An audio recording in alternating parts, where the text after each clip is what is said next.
Mga kabagis, dito kami kakain. Magdidit kami ng asawa ko. Ayan. Ilagay mo sa ano? Magdidit kami. Hello, good evening. Ilagay mo sa ano? Ayan.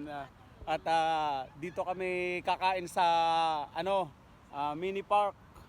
Ayan, iikot ko kayo. Ayan. Labas mo kaya yung mga pinagbibili mo para may pangkain. Ayan. At ito yung pagkain namin. Ayan. Sa akin. May sabaw. Ito Ito naman yung nagdala ng baso. Pwede mo namang sabaw. itayong ganun eh, kasi itayong mo na lang. Tayo natin. Dala ka niyan eh. Pag ganun, dito, para makita ka, yung gitna mo, layo mo ng konti. Ayan. Layo mo ng konti. Sige na. Anong sige na, ilayo mo ng konti. Ayan, ganyan. Oh. Ayan. Mga kabagis. Dito natin nilagay. Kita ka ba? Kita tayo niyan. Ayan.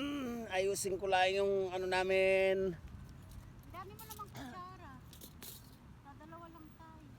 Ito yung aming kanin. Ito nakaplato. Ayan yung plato natin.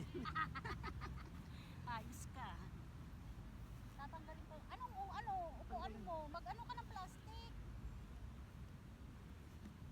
Nasaan yung plastic na ano? Mag-ano ka ng plastic.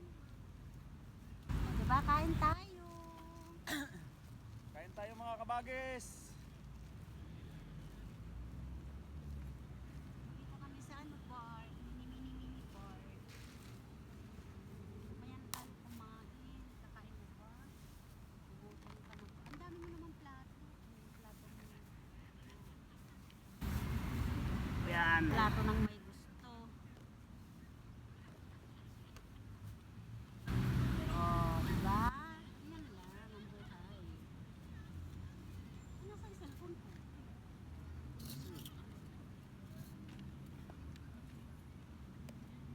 Kain tayo Hindi naman pwedeng mga kabagis. At nagluto ako sa bahay. At kakain daw kami sa labas. Tuwang-tuwa naman ako kasi kakain kami sa labas. yung palalabas lang dito. Akala, Ay, nasa yung sabaw. ayan yung sabaw. Oh, yan Sinigang. o. Amoy. Ayan, kutsara. Amoy yung sabaw. Bismillah. Kain tayo.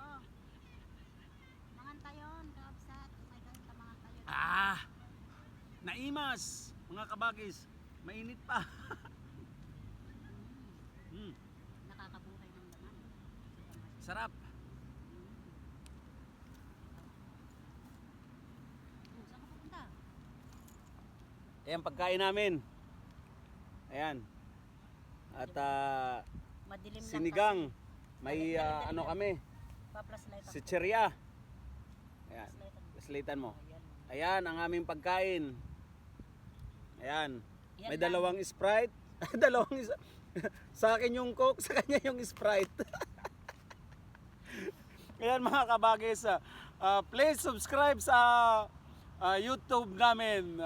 Ayan, anong masasabi mo sa mga kabagis natin? Subscribe po, kain na po tayo. Ganito lang yung date namin, tipid. Ganito na lang gawin nyo pag magdi-date kayo. Huwag na kayong pumunta sa mamahaling kung saan-saan. Luto na lang kayo, punta kayo sa labas ng bahay. O kumain na kayo sa labas. Katipid pa. Tuwang-tuwa ako mga kabagis, sinabi niya sa akin, tumawag.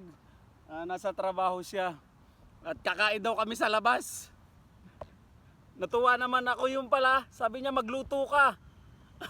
Kakain tayo sa labas. Ayan o, di ba okay naman yung ilaw natin? Hmm. Ayan. Di ba nakakasin? Hindi, okay lang.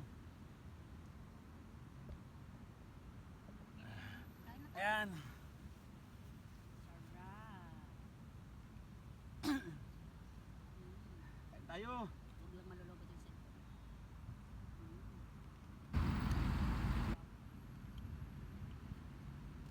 Ay! Diyos ko po, ano pa naman itong kutsara na ito? Tumalong. May plastic naman tayo na lagay. Hmm.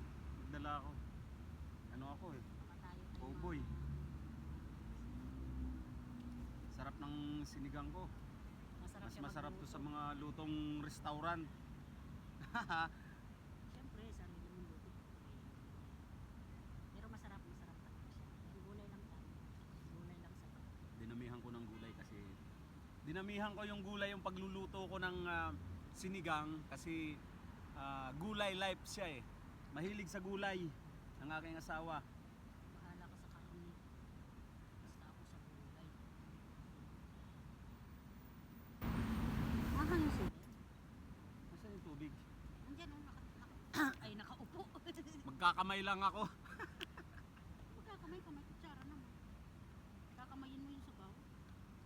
Manghang yung sili, hindi. Ewan ko, pang sigang na sili, medyo manghang yan. Hindi manghang. Lagay ko nga yung ano ko, baka malagyan. Tara, kain na tayo. Ayun tayo mga kabagis. Sarap.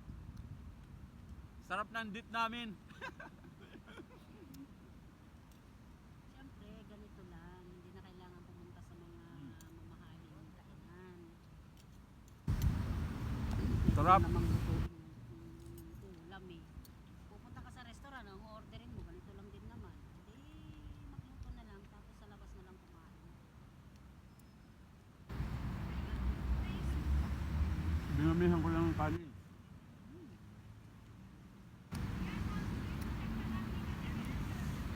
Sarap ng sabaw. Hindi ko naman maaya yung mga anak ko. Kasama ko isa doon kasi hindi naman sila kumakain ng puy-puy. Ito pakain mo sa kanila. Legal naman yung pagkain natin ah. Oo nga, pero sila. Walang manunod lang sila sa atin.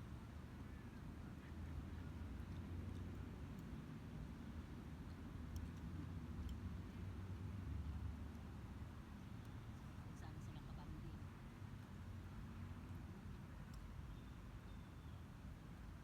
Nakikita niyo ba yung mukha?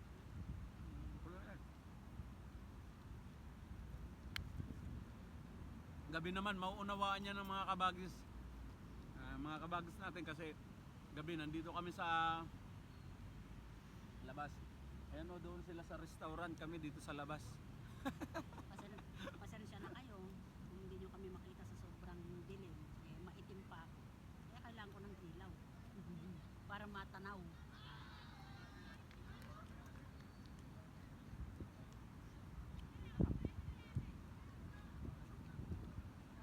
Hmm. Nakakabuhay ng langgam. Naman kong sabaw. Diba? Ganyan. Ganyan sa uminom ng sabaw. Hindi na kailangan ng ano.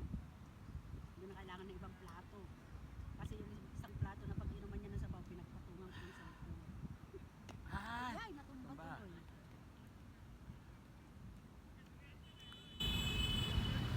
Ginawang ilaw ang cellphone.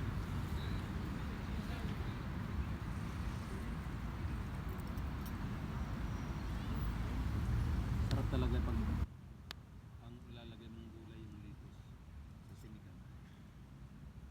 Masarap talaga kasi gulay yan. Mahilig siya sa gulay mga kabagis. Gulay pa yan. Pinaglihit to sa damuhan. Pinanganak sa damuhan.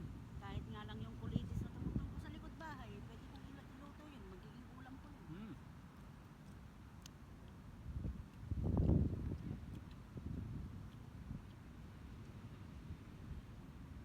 Pag laking hirap ka, lahat ng klaseng damo na pwedeng iulam na iulam yan.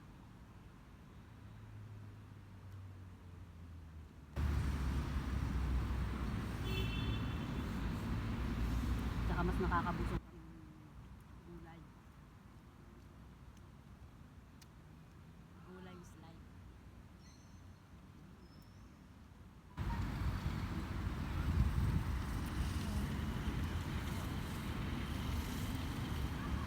Sarap ng sabaw.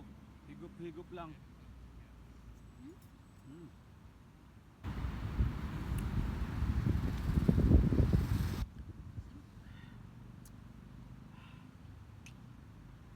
Ayan. Ilaw. Hindi ka pa nasisilaw.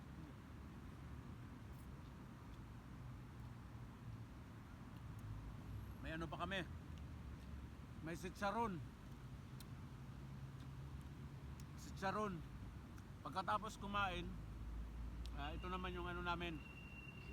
Habang nagkukwentuhan kami kung anong mga plano namin sa buhay, pag-uwi ng Pilipinas, kasama na yon hanggang sa pagtanda namin.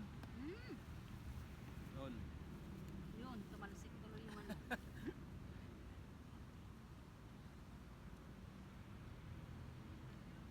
Ano sa, pinagseparate mo yung sabaw tsaka ano. Yung mga ano siya.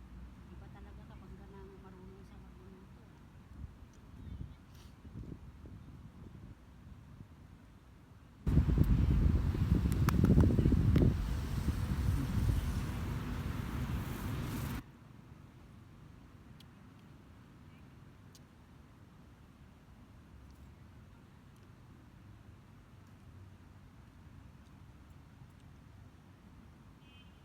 Hindi kasi namin afford kumain lagi sa ano, sa labas sa mga restaurant. Kaya sa labas na lang kami ng bahay kakain. Lumayo-layo naman kami ng konti. Malapit, nandito kami sa gitna, malapit sa trabaho ko. Para siguradong labas talaga yung kakainan namin. Natuwa pa naman ako, sabi niya kakain tayo. Sabi niya, love, kakain tayo sa labas. Tuwan-tuwa ako, sabi ko, yay, kakain kami sa labas. Tapos sabi niya, magluto ka. Yun. Nagluto ako. Nagluto naman ako ng sinigang. Yun. Kaya, tapos sitsaron. Dito kami kakain. Ganun lang Sa yun, labas. kung ano lang yung nandun na stock nyo sa ref nyo, pwede iluto. Tapos date na kayo. Magandang aming banding. Aming date. Pag uwi ng bahay, di tulog na. O nood-nood muna.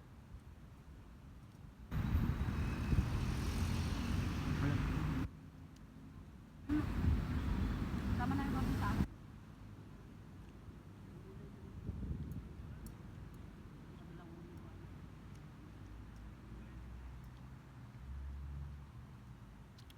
Maanghang yung ano siya. Hindi. Hindi ko nga na... Alam mo yung pampakbit na sili. Kunting-kunti lang alam mo. Nahangap na. Sili. Isa lang nilagay mo, di ba? Apat yun. Ano ka Ang maanghang. Maanghang. Gusto ko, nanghangang ka na dyan. Kainin mo. Nilakain ko nga. Maanghang lang. Saan ko? Kayo, anong mga plano nyo sa susunod na weekend? Sa labas kakain o sa loob ng malamig na kainan? Sa labas na lang, malamig din naman. Paggabi, masarap kumain. Masarap ang salo-salo lalo na pag may cook. Ayun na. Yan na lang yung kanin. Puno to kayo. Ayaw ko munang uminom ng soft drinks. Inom ako, sinabubulunan ako. Alwa. Gaya ko.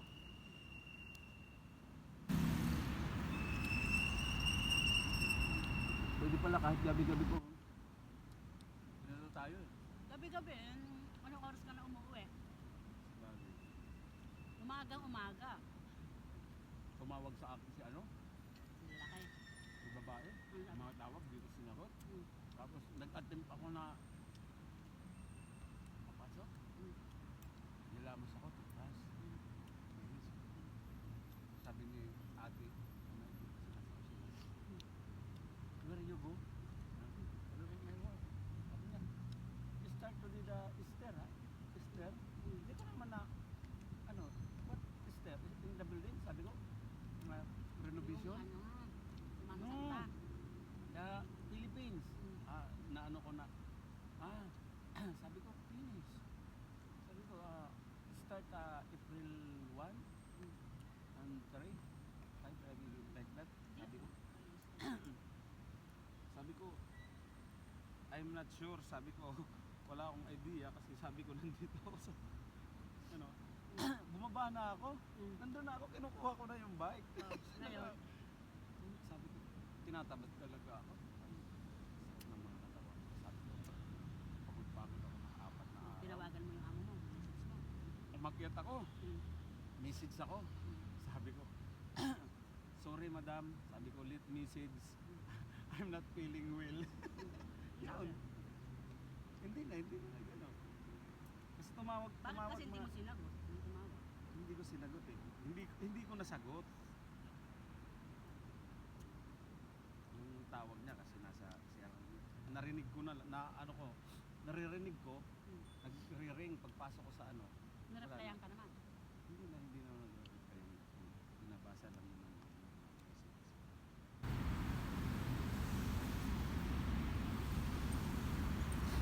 Tapos bukas papasukin ka nila, patay ka. Ilang minutes na ba? Ano nga natin, mag-video na lang ulit tayo. Ay, tatanggal mo. Mga kabagis, please, huwag niyong kalilimutan mag-subscribe.